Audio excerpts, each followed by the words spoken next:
Now let's talk about climate change. It has claimed yet another victim, South Korea's national dish, kimchi. Kimchi is a fiery fermented food. It is mainly made of napa cabbage. But now the crop is at risk due to rising temperatures. Experts fear that by 2090, South Korea will not be able to grow the crop at all, and kimchi, as we know it, will change forever. But this is not an isolated case. From Poutine in Canada, to gallo pinto in Costa Rica, to sushi in Japan, to aloo paratha in India, across the world, climate change is putting traditional dishes to test. Here is a report.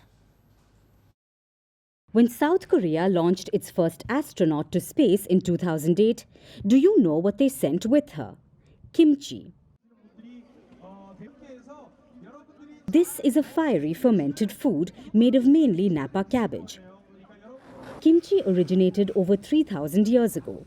The tradition started as a way to store vegetables during the cold winter months. Today, kimchi can be found complementing nearly every meal eaten in the country. It's South Korea's national dish, and it is an integral part of the Korean identity. But that may not be the case for long, because kimchi is under threat. It has fallen victim to climate change. Napa cabbage thrives in cooler climates. It's usually grown in highland areas. But with soaring temperatures, unseasonal rainfall and growing soil diseases, both the quality and quantity of the crop is taking a hit, and farmers are running out of area to grow the crop. The area of highland cabbage farmed last year was less than half of what it was 20 years ago.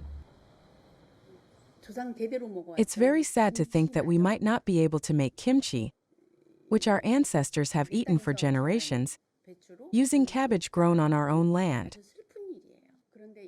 If this continues, then in the summertime we might have to give up cabbage kimchi. Scientists are looking for ways to save kimchi. We are looking into watering methods that could help lower temperatures and expanding the use of biological control methods to combat the newly emerging crop diseases. Given the rising temperatures, we are also working on developing cabbage varieties that can grow well even in higher temperatures. South Korea needs feasible solutions, and it needs them now. If matters don't improve, experts calculate that by 2090, no cabbage will be grown in the highlands. But South Korea is hardly the only one worrying about its traditional foods. Across the world, climate change is causing farming conditions to change, so crops that were once suited to certain climates may now need to be grown elsewhere. Plus, rampant floods, wildfires and droughts are destroying crops. Rising temperatures in the oceans are either killing sea life or pushing seafood out of their traditional range, putting many traditional delicacies at risk. Like the Canadian traditional dish, Poutine. This is a combination of potato fries, cheese curds and gravy. All these ingredients are produced at home, but thanks to warming temperatures, Canada's potatoes are shrinking in size. Potato produce is decreasing. Cows are increasingly dying of heat stress, and cheese production has reduced.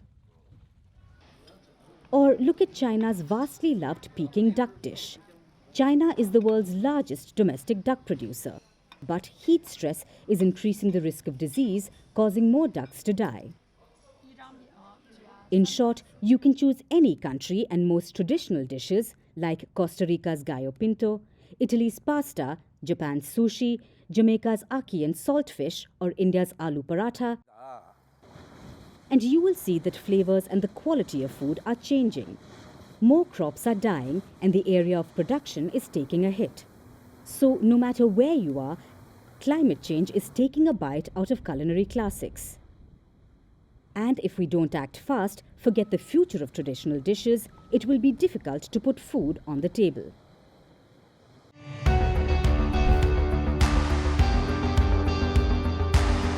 Across continents, one powerful news source. Bringing you diverse perspectives on the issues that matter.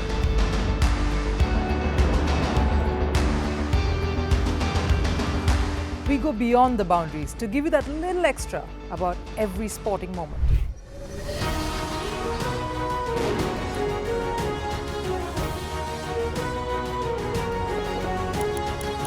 So thank you for making Firstpost 5 million strong. We're counting on your support, and you can trust us to bring you the news unfiltered and unvarnished.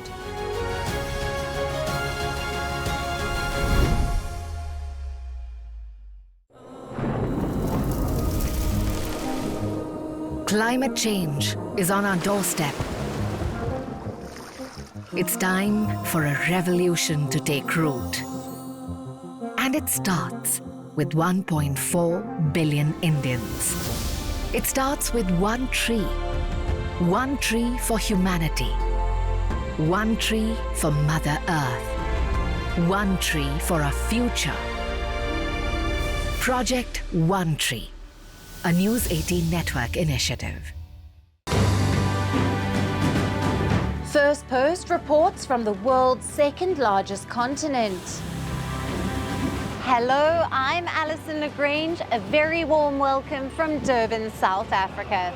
We get you the news and the newsmakers from Africa. From elections to climate change to innovations and opportunities. As the world's attention shifts, we report from Africa, the heart of the global South. Join me every weekday live on Firstpost.